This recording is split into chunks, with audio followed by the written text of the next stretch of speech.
Hola frikis, bienvenidos a la telaraña de Parker. Hoy vengo a hablar del fracaso de Wii U.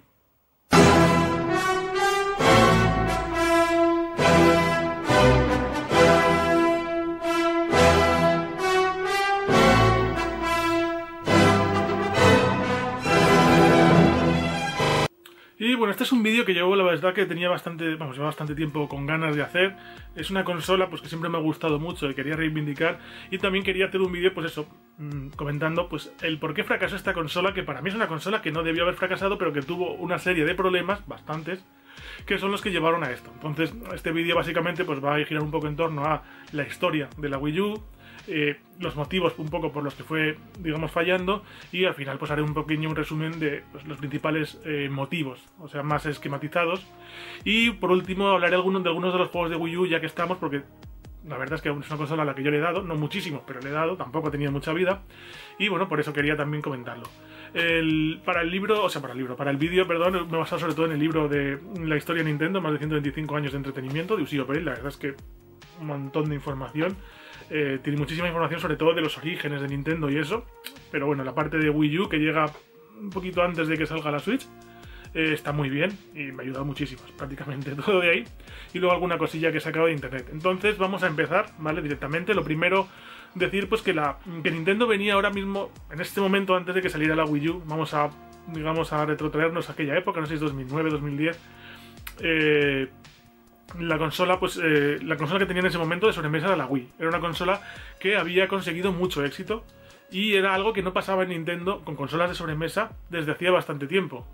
Entonces, bueno, pues ya empezaron a trabajar en una nueva consola. Es verdad que pues eso, la Wii tuvo una vida larga, tuvo una vida buena, tuvo una vida pues eso que gustó mucho. Fue una consola con mucho éxito, ya os digo, después de GameCube y Nintendo 64 con relativos fracasos, la Wii fue como una especie de salvavidas en el mundo de la sobremesa.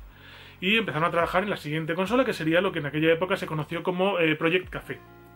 La idea, por lo que cuentan, curiosamente venía de pues, un trabajador que vio la LED azul, la luz LED azul encendida del mando de la Wii cuando había una notificación, y dijo, ¿podríamos hacer que estas notificaciones fuesen un poquito más, pues eso, contuviesen más información?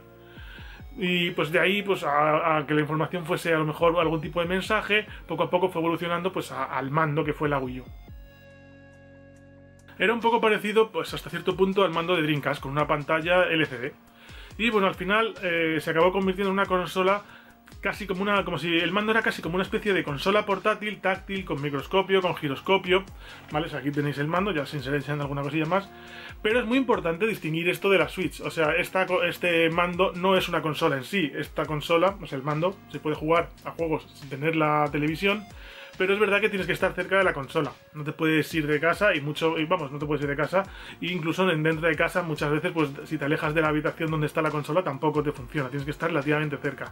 Es un mando que funciona con una consola, que es la Wii U, que está conectada a la tele, pero que sí que te permite jugar a veces, pues eso. El rollo este de quieren ver la tele y tú quieres seguir jugando a tu juego, pues puedes continuar la partida, digamos, en el mando, en algunos juegos, y en principio, pues muy bien. Y además es un mando, eso como ya he dicho, con giroscopio, con micro, con pantalla táctil, o sea que el mando está muy bien. También comentan que al parecer se basó un poco en la experiencia de Miyamoto en los karaokes, donde al parecer, aparte de la tele donde cantas y ves la canción y todo eso, hay otra pantalla en la que puedes ir eligiendo las canciones que vienen después, y entonces esto da un poco también la idea de pues, una pantalla extra en la que tienes más información del juego, por así decir. Entonces al principio la gente especulaba con una Wii con HD, o sea, una versión más mejorada de la Wii, o una Wii 2, o sea, una nueva Wii, no una consola nueva, sino simplemente una versión más moderna de la Wii. Y nada, al final, en 2011, la revista Nikkei adelantó que Nintendo estaba trabajando en una consola nueva con pantalla táctil. ¡Oh, wow!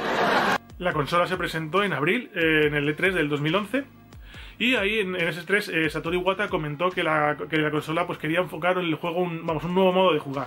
El Wii, no sé, la consola se llamaría Wii U, el Wii de nosotros y el U de vosotros, que lo que quería significar es más o menos que íbamos a poder jugar todos, y esto también quería darle un poquito como más de peso al juego online.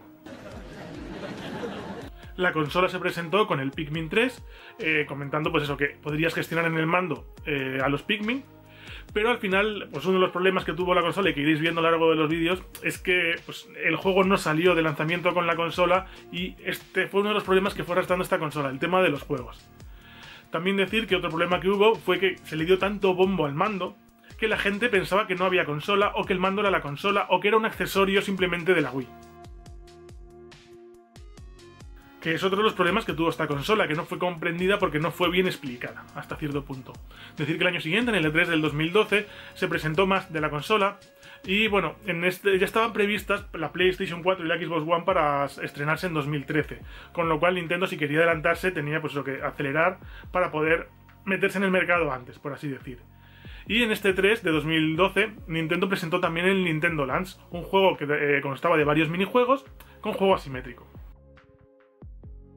Otro concepto que era innovador, pero que tampoco quedó muy claro y que también pues lastró hasta cierto punto, porque uno de los problemas que tuvo en general esta consola fue que introdujo cosas nuevas pero no las explicó bien y la gente no las entendía o pensaban que eran otras cosas distintas.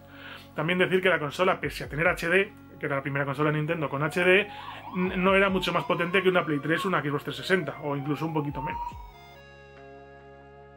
Esta potencia baja, por así decir, hacía que fuera fundamental que la consola fuera innovadora, sobre todo en cuanto al control, porque no podía competir de igual a igual a las consolas potentes, tenía que competir en otro mercado, que es un poco lo que hizo Wii y le funcionó. Aparte de eso, también se presentó una especie de red social, el Miiverse, que es una especie de red social en la que mediante Mis podías relacionarte con otra gente, compartir capturas de pantalla, hacer dibujos y charlar. ¿Vale? Uno de los problemas que tuvo esto es que, claro, esto está enfocado a niños, sobre todo. O sea, era una consola pues muy enfocada al público infantil y mucha gente hacía dibujos poco apropiados, un montón de penes, en esta red social. Entonces, claro, al final Nintendo tuvo más problemas controlando todo esto que, digamos, ventajas de haber sacado una red social novedosa. Otro de los problemas que tuvo la consola fue que Nintendo quería contar con las third parties, algo que había perdido con la Wii. Las third parties pues no se quisieron apuntar al mundillo de Wii porque era una especie de mundillo como distinto, o sea, los juegos de Wii eran otro estilo, eran otro rollo, juegos más casual, y pues Nintendo quería recuperar a las third parties. ¿Qué pasa? Que no lo consiguió, o lo consiguió de una forma pues muy ligera y que de hecho poco a poco pues se fue deshinchando. Básicamente contó con juegos como Just Dance, como ZombiU o Rayman Legends. Esto hizo incluso bajar las acciones de Nintendo y que se perdiera bastante la fe en la propia Wii U. Entonces, para poder llegar al público y contarle las cosas, Nintendo empezó a organizar una especie de conferencias directas para los consumidores, los conocidos como Nintendo Direct, que ahora son tan famosos, que empezaron entonces, porque claro, el problema era que si solo hablaban en las ferias, en los E3 y en alguna feria así importante, y no quedábamos las cosas muy claras, a lo mejor tenían un año entero sin poder sacar información. Entonces empezaron a hacer sus propios eventos para que al público le llegase la información de una forma más directa, de ahí el nombre.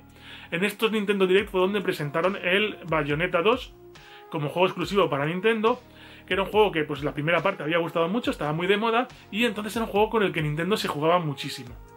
El problema es que la moda de la Wii se estaba pasando, la moda de los jugadores casual se iba pasando y a los gamers más tradicionales pues ya los habían perdido con la Wii, con lo cual pues un poco se podría decir que a Nintendo le pudo la prepotencia, o sea, se confió mucho con la Wii, se acomodaron y pues no se esforzaron para ir a cubrir en gran medida ninguno de los dos mercados, ni el casual ni el gamer, y lo dejaron pues un poquito descuidado.